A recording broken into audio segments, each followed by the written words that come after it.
Écoutez attentivement ce que le président du Burundi vient de parler. De certains pays occidentaux. Vous voyez ce qui se passe ici, tout près de chez nous. Pourquoi ce silence? Est-ce que la communauté internationale ne voit pas les conséquences?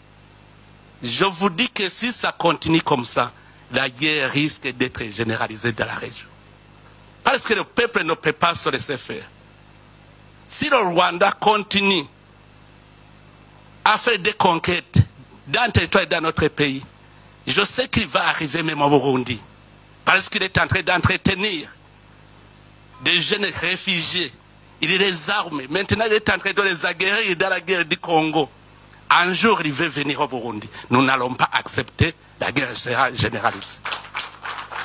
Nous savons son plan. C'est qu'il est en train de préparer quelque chose contre le Burundi. Et heureusement, les Burundais sont avertis. Si la communauté internationale le laisse faire, en tout cas, ici au Burundi, on ne va pas se laisser faire. J'appelle encore une fois la communauté internationale à prendre cela au sérieux. Nous avons une menace dans la région. Ce n'est pas le Burundi seulement. La Tanzanie, l'Ouganda, le Kenya, c'est à toute la région, c'est une menace. Si l'Est du Congo n'a pas la paix, la région n'a pas de paix. Ne pensez pas que c'est le Burundi seulement qui éprouve une menace. Les Sud-Africains sont en train de souffrir à l'Est du Congo. Est-ce que vraiment, vous voyez où se trouve l'Afrique du Sud? Mais l'insécurité à l'Est du Congo a des conséquences sur l'Afrique du Sud. N'est-ce pas, monsieur l'ambassadeur? Donc, c'est au point de vue sécuritaire, seulement nous avons cette menace à l'Est du Congo. Si vous laissez les choses se détériorer comme ils sont, sachez très bien que les conséquences seront néfastes. Et chaque pays va se débrouiller lui-même. Mais vraiment, moi, j'ai un plan que j'avais proposé à la région. Je sais que si son plan était respecté, on serait en paix. Parce que vous savez, si le Rwanda justifie sa présence par la présence des FDLR, est-ce que ce n'est pas une question qui peut être résolue pacifiquement? Sacrifier le peuple congolais, tuer des millions de gens, sous prétexte qu'il y a une menace. Est-ce que cela ne peut pas être réglé sans verser le sang des innocents? Je sais que les RDC et le Rwanda peuvent s'entendre très bien sur la gestion de ce mouvement. Moi-même, je disais qu'il faut une coalition internationale de lutte contre les groupes armés étrangers à l'est de la RDC. Comme ça, ça va garantir le Rwanda et ça va aussi permettre au Congo d'entamer le processus de paix. Qu'est-ce qui manque? Qu'est-ce qui manque? C'est parce qu'il y a complicité. Sinon, si tous nous sommes d'accord de nous mettre ensemble pour combattre tout groupe armé étranger à l'est de la RDC, ça sera fini parce que ça va garantir le Rwanda. Ça va aussi permettre au Congo d'organiser son pays pacifiquement. Ça, c'est un.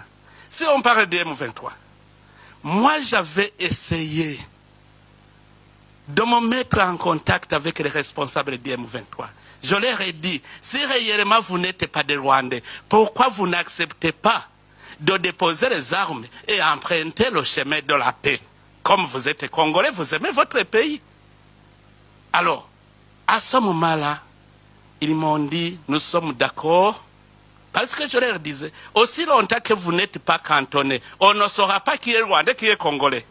Il faut d'abord aller dans la zone de cantonnement, comme ça les Congolais sont à part, et puis les Congolais vont entamer le processus de paix, et les Rwandais vont rentrer chez eux. Sinon, on va toujours vous considérer comme des Rwandais. Et ils m'ont dit, le problème c'est qu'on nous impose d'être cantonnés dans une zone invivable.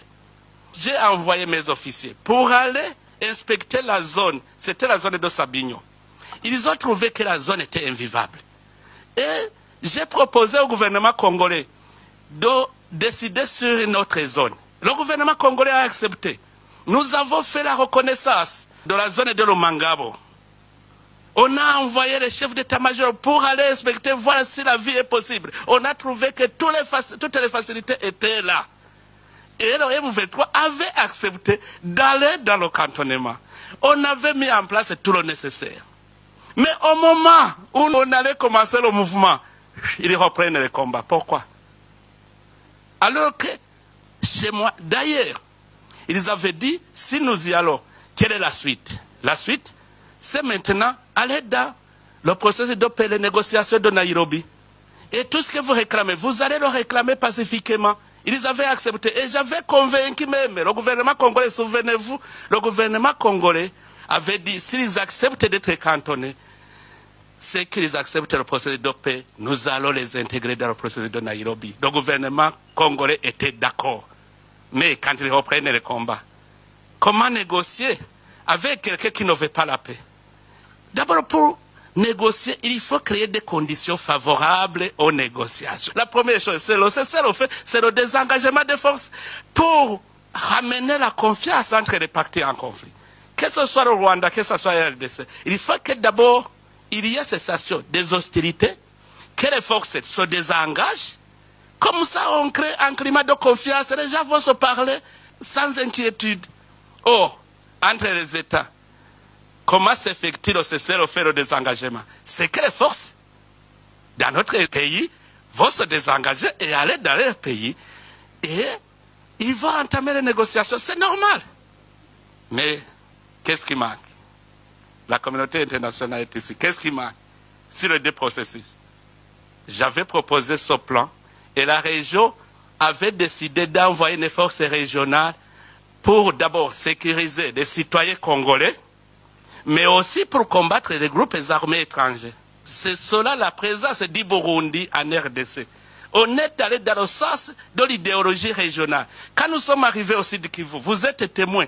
La paix et la sécurité a été ramenée. On a entamé le processus de réconciliation des communautés congolaises. Jusque maintenant, c'est calme.